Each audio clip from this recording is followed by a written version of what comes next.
Il est 12h30 dans la région du Gor et partout en Côte d'Ivoire. Bonjour à tous et merci de suivre le temps d'information sur RTI2.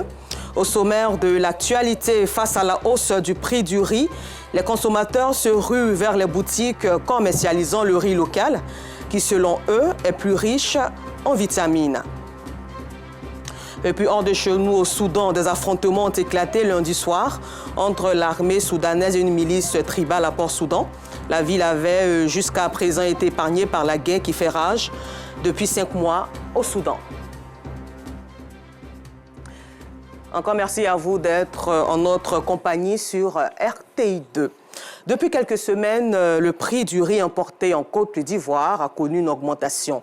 Une situation qui pousse les consommateurs à s'orienter vers le riz local. À cet effet, Mamadou Diaby, directeur général d'une usine de fabrication de riz local, dans la ville de Gagnoua, n'a plus de repos. Il reçoit une forte demande par jour. Assitan Diarra, Farida Sissé et Enza Traoré sont allés à sa rencontre. Habituellement, j'achète ça à 13 150, mais là, il a dit que c'est 15 000. Depuis la hausse du prix du riz importé en Côte d'Ivoire, Mamadou Diaby, directeur général d'une usine de fabrication de riz local dans la ville de Gagnoua, a les repos troublés. Pour cause, une forte demande de la clientèle qu'il s'attelle à satisfaire. Dans ce temps-ci-là, je fais 8 tonnes par jour. On descend à 2 h du matin. Compte tenu de la forte demande de riz blanchi. Comme ça, je fais 2 équipes. Une qui fait le jour et une qui fait la nuit. Mamadou est connu dans la ville de Gagnoua pour la qualité de son riz. Il livre sa marchandise sur commande dans plusieurs villes du pays. Le riz blanchi sorti à l'usine est exempt de tout corps étranger. Vous ne verrez pas de cabine, rien dedans. Il doit expédier 3 tonnes divisées Koumassi, Yopougon et Abobo. Tout ça sont des commandes des gens.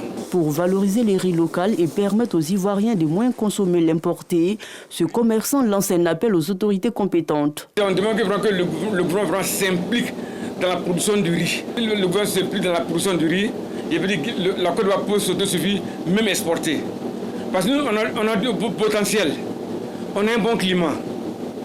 Tu vois, on a des agriculteurs qui ont des connaissances non négligeables, ils ont la volonté. La hausse du prix du riz importé est une aubaine pour les transformateurs locaux qui ont vu leur chiffre d'affaires grimper depuis quelques semaines. De la région du Gor, rendons-nous dans la région de Gbeke, précisément à Bouaké, où le ministre Adama Kamara, ministre de l'Emploi et de la Protection sociale, a inauguré un centre d'enrôlement pour l'obtention de la carte de la couverture maladie universelle CMU. Surtout sensibiliser la population à se faire enrôler pour leur bien-être en présence de Kader Sogodogo de RTI Bouaké. Le ministre de l'Emploi et de la Protection sociale, Adama Kamara, en compagnie du ministre Amadou Koné, procède à la coupure du ruban de mise en service du centre d'enrôlement et de production de cartes de la couverture maladie universelle CMU. Le dispositif mis en place à Bouaké permettra d'enrôler 500 à 800 personnes par jour qui auront leur carte dans les minutes qui suivent. Un atout majeur pour Bouaké et ses environs, salué par le ministre Amadou Koné au nom des populations. Le ministre est venu ici à diverses occasions pour apporter un bien-être ici aux populations de Bouaké. Pour profiter de cette occasion, exprimer également à M. Kamara toute ma gratitude et toute la gratitude des populations de la commune de Bouaké pour tout l'appui qu'ils nous portent ici. Cette cérémonie de Bouaké a permis d'annoncer officiellement la gratuité sur toutes les personnes en situation d'handicap sur 3 années, prise en charge totale du gouvernement. La préoccupation constante de son Excellence, Monsieur le Président de la République, c'est d'avoir mis au centre de son action politique l'homme, mais également, surtout, les personnes en situation de handicap et nos compatriotes qui sont en situation de difficulté économique. Vos cotisations sur une période de 3 années seront prises en charge par l'État de Côte d'Ivoire. En plus de ce que vos cotisations seront prises en charge par l'État de Côte d'Ivoire, je ne vous le souhaite pas. Mais si vous tombez malade, le ticket modérateur de 30% que vous devez payer sur les 3 années seront pris en charge par l'État de Côte d'Ivoire. Comme partout où il est passé, le ministre Adama Kamara a soulagé les personnes en situation de handicap en offrant 100 fauteuils roulants. Avant ce don, je me déplaçais avec 2 tabourets dans la maison. J'ai fait un peu. Je m'assois sur les tabourets pour pouvoir mener mes activités. Aujourd'hui, je suis très émue. Je dis merci au président de la République pour son grand cœur. Abidjan, Tafiré, Fekese-Dougou, Adzopé, Odiene, Bouaké, le Centre Institut de la couverture maladie universelle continue de tisser sa toile à travers tout le pays. Au chapitre religion, retour dans la région du Gor où le ministre de l'Intérieur et de la Sécurité, Vagondo Diomandé, a procédé le vendredi dernier à l'inauguration de la mosquée Al-Ouda El Hadj Ibrahim Koné de Gagnoa. La rencontre s'est tenue en présence de plusieurs guides religieux et cadres du pays. Assistant Diara, Enza Traoré y ont participé. Les fidèles musulmans du quartier Sokoura de Gagnoa, ville située au centre-ouest de la Côte d'Ivoire, ont désormais un nouvel édifice religieux, la mosquée Al-Ouda El Hadj Ibrahim Koné.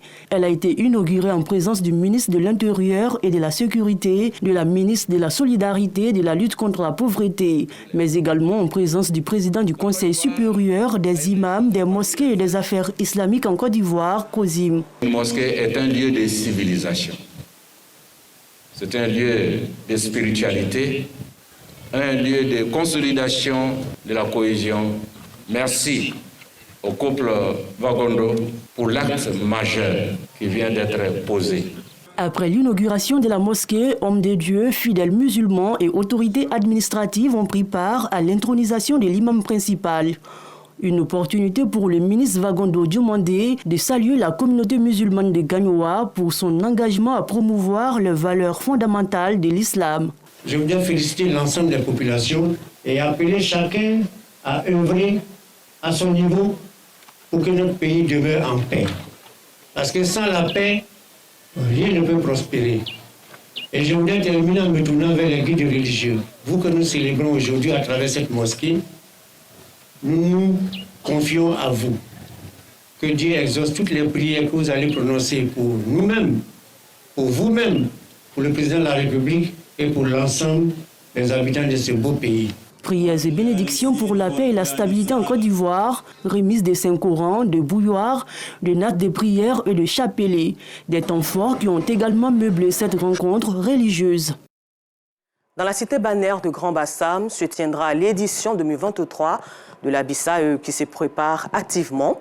En prélude à cet événement annuel, les organisateurs ont réuni le peuple Nzima Kotoko pour décliner les grandes articulations qui meubleront les festivités en présence de Sa Majesté Nanan Amon Tanoué, roi d'Nzima Kotoko de Côte d'Ivoire, Clément Boko.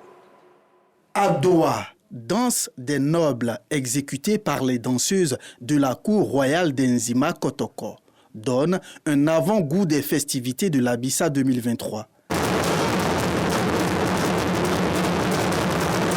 La Bissa est un rendez-vous annuel de la communauté Nzima Kotoko.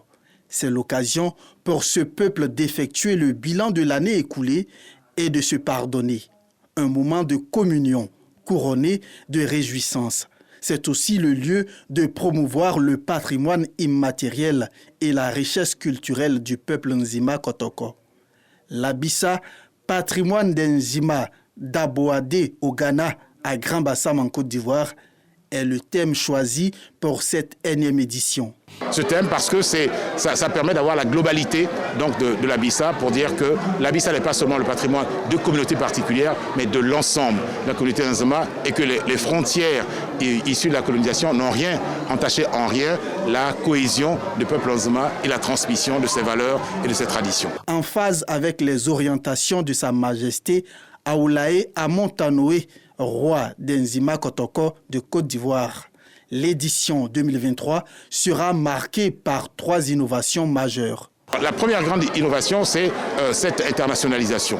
La deuxième, c'est le côté digital dans la communication pour que l'ensemble des communautés, à la fois les jeunes, puissent être intéressés à la Bissa. Donc, chaque jour, au moment de la Bissa, lorsque le tam-tam sera sur la place publique à partir du 29, de montrer et d'enseigner la danse de la Bissa. Rendez-vous culturel incontournable en Côte d'Ivoire, la Bissa bénéficie de l'appui d'institutions et du ministère de la Culture et de la Francophonie. Généralement, le ministère accompagne la Bissa à la demande de l'association, mais à partir de l'année prochaine, ça sera institutionnalisé. Donc, systématiquement, le ministère accompagnera la Bissa dans l'organisation pratique. La Bissa marque la fin d'une année et le début d'une nouvelle. Ce passage est rythmé de rituels spécifiques, de danse, de chants et de défilés colorés. Il débute le 22 octobre et prend fin le 5 novembre 2023. Plus de 5000 participants sont attendus. Et toujours avec Clément Boko, rendons-nous à Sikensi où à l'occasion de la 2e édition de la fête dédiée à la culture locale, la femme Abidji était à l'honneur le week-end dernier à Brafouébi. Au menu donc de ce rendez-vous annuel de célébration de la culture Abidji, des concours culinaires, une campagne de sensibilisation des femmes sur les moyens de prévention du cancer du sein. Ambiance de fête à Brafouébi dans la sous-préfecture de Sikensi. Nous sommes à la 2e édition de Ya Namo, la fête dédiée à la femme Abidji. Organisée autour du thème « Venons célébrer la femme Abidji dans toute sa splendeur », cette cérémonie d'hommage à la femme Abidji a servi de cadre pour mettre la femme au centre de la culture locale. L'objectif de l'association en réunissant ce beau monde, c'est de penser le développement de Sikensi. Rassembler des forces des fils et filles de Sikensi pour se projeter par rapport au développement de Sikensi. Au menu de ce festival, initié par l'association Aka Obomu, un concours culinaire de mets locaux et le défilé en apparat typique à la femme Abidji. Des activités pour faire connaître les atouts culturels et touristiques de la région de l'Agnébi-Tiassa en général et du département de Sikensi en particulier. Autre moment fort de cette journée, la séance de dépistage du cancer du sein, suivie de la sensibilisation des femmes sur les moyens de prévention, l'autopalpation et les consultations de routine. La remise des récompenses aux différentes participantes et la distinction des femmes les plus âgées du village ont clôturé cette 2e édition de la fête de la femme Abidji à Brafouébi. À la page sport, le Tour de Côte d'Ivoire, Tour de la réconciliation, a débuté le dimanche dernier dans la commune de Katsula. Hier lundi, le peloton de 42 coureurs a été du côté de Bouaké, devant les ministres Amadou Koné et Adama Kamara. Les éléphants cyclistes ont présenté un meilleur visage. On fait le point avec Salif Ouattara. Du 17 au 24 septembre 2023, les routes ivoiriennes seront arpentées par les cyclistes à l'occasion de la 29e édition du Tour de Côte d'Ivoire, Tour de la réconciliation. 42 coureurs venus du Togo, du Mali, du Burkina Faso, de la Guinée, ainsi que 3 équipes de la Côte d'Ivoire prennent part à cette compétition. Le top départ a été donné à Katiola, un circuit fermé dans la ville, long de 114 km, qui a finalement tourné en faveur du Burkina Faso. Pourtant, les Ivoiriens, 15 au total, dans le peloton, avaient pris les devants jusqu'à l'avant-dernier tour où le jeune Ilboudo Mahamadi enfume ses challengers. Son chrono, 3h05 minutes 32 secondes. C'est pas moi je souhaite travailler, c'est tous les cyclistes du Burkina. Grâce à leur capitaine, Abou Sanogo, les éléphants enlèvent la 2e place au classement général. Hors de chez nous, des témoins ont rapporté que des affrontements ont éclaté lundi soir entre l'armée soudanaise et une milice tribale à Port-Soudan, est du pays. La ville était jusqu'à présent épargnée par la guerre qui fait rage depuis 5 mois au Soudan. Elle abrite le seul aéroport encore opérationnel du pays et l'ONU y a établi son centre logistique. C'est ce mardi 19 septembre que s'ouvrent les débats de la 78e Assemblée générale de l'ONU à New York, alors que l'Afrique, notamment de l'Ouest, connaît depuis 3 ans des coups d'État à répétition. Quels pays seront représentés lors de ce grand rendez-vous annuel à part la Côte d'Ivoire? Rendez-vous à cette Assemblée générale et soulignons que c'est un rendez-vous où vont se dresser les dirigeants de la planète et que le secrétaire général de l'ONU, Antonio Guterres, a invité à placer sous le signe de l'action. Et pour terminer ce temps d'information, sachez que l'Azerbaïdjan lance une offensive d'envergure contre plusieurs villes. La capitale Parnakert et d'autres villes de la région sont ciblées par des tirs intensifs, selon les autorités séparatistes arméniennes. Encore merci à vous et bonne suite au programme sur RTI2, la chaîne la plus proche des populations.